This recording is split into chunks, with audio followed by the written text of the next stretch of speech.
if I were going to bet on any one wide receiver, I would probably bet on Devonta Smith. Right here. Devonta Smith, who was drafted out of Alabama to the Philadelphia Eagles at the number 10 pick.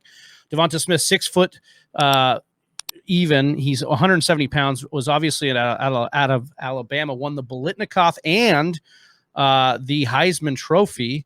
3,000 receiving yards and 37 touchdowns over the last 2 seasons, averaged around 17 yards per reception in that time.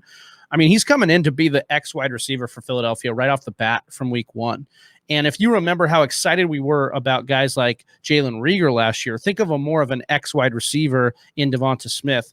Look, a lot of college production, a lot of talent here. I know he's a small dude, like he's smaller than me, obviously, but like he's a small guy, and you're worried about that. But he's got the length. I don't think he's the same skill set as Martavis Bryant, but you remember a guy like Martavis Bryant being successful in the NFL. Tall, slender guys can get it done as long as he's smart about how he takes hit and things like that.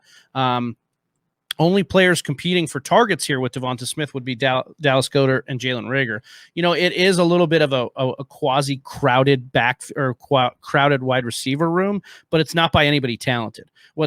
Greg Ward, I think, or Travis Fulgham, not guys you're going to be like hard up for targets. So I really think he's grandfathered into a lot of targets here. And I think that alone in Dynasty, if Jalen Hurts is the answer, and even if he's not the answer, I think Hurts they could cut next year if they really wanted to. And then you'd be looking at another situation where I just think that Devonta Smith has too much going right for him based on college production and opportunity meeting. And I think he might be the best one to bet on, especially in redraft this year.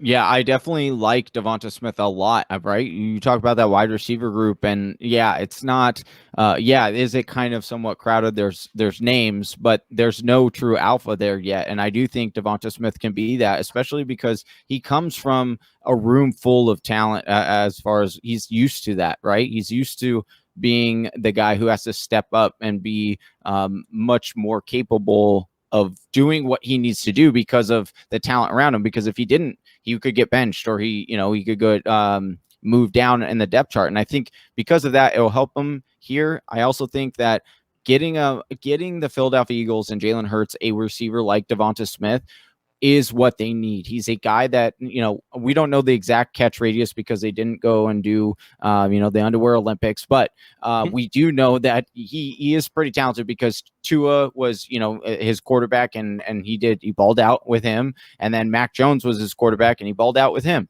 And so I do expect, Jalen Hurts to correct his, his completion percentage a little bit. And I do like Devonta Smith's overall outlook. I do think that if I were going to bet on any one wide receiver, I would probably bet on Devonta Smith just for both draft capital expense and what I think he could actually produce.